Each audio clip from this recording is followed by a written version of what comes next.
ಎಲ್ಲರಿಗೂ ಮುಂಜಾನೆಯ ಶುಭಾಶಯಗಳನ್ನು ಕೋರುತ್ತಾ ಈ ದಿನ ನಾವು ಇಲ್ಲಿ ಆಗಮಿಸಲು ಕಾರಣವೇನೆಂದರೆ ನವೆಂಬರ್ 1 ಅನ್ನು ನಾವು ಕರ್ನಾಟಕ ರಾಜ್ಯೋತ್ಸವವಾಗಿ ಆಚರಣೆಯನ್ನು ಮಾಡಲಾಗುತ್ತದೆ.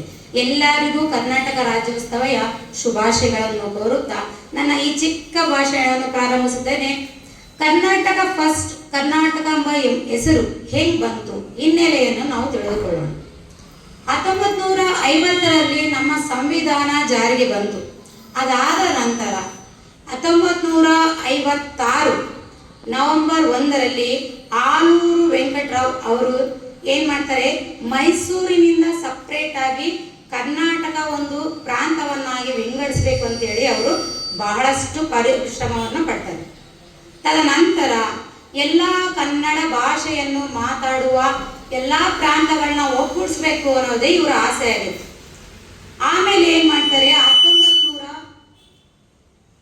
1973 ನವೆಂಬರ್ 1ರಂದು ಎಲ್ಲ ಸಾಹಿತಿಗಳ ಸಮ್ಮುಖದಲ್ಲಿ ಮೈಸೂರಿಂದ ಕರ್ನಾಟಕವನ್ನ ಸಪ್ರೇಟ್ ಆಗಿ ಒಂದು ಪ್ರಾಂತವಾಗಿ ಕರ್ನಾಟಕ ಅನ್ನೋ ಒಂದು ಹೆಸರನ್ನ ಕೊಡ್ತಾರೆ. ಅದು 1 ನವೆಂಬರ್ 1973.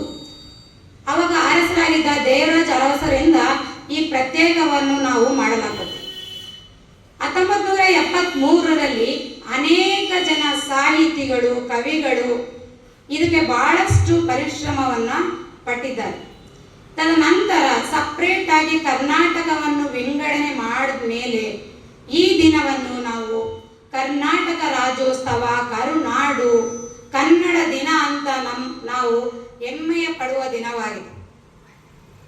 ಈ ದಿನದಿಂದ ಹಿಂದೆ ಪರಿಶ್ರಮ ಪಟ್ಟ ಕವಿಗಳು, ಸಾಹಿತಿಗಳ ಒಂದು ನೆನಪನ್ನು ಮಾಡಿಕೊಂತ ಈ ದಿನವನ್ನು ನಾವು ಕರ್ನಾಟಕ ರಾಜ್ಯೋತ್ಸವವಾಗಿ ಆಚರಣೆಯನ್ನು ಮಾಡ್ಕೊಳ್ತಾ ಇದ್ದೀವಿ. ಇಷ್ಟು ಹೇಳಲು ಮಾತನಾಡುವ ಅವಕಾಶ ಕೊಟ್ಟ ತಮ್ಮೆಲ್ಲರಿಗೂ ವಂದನೆ.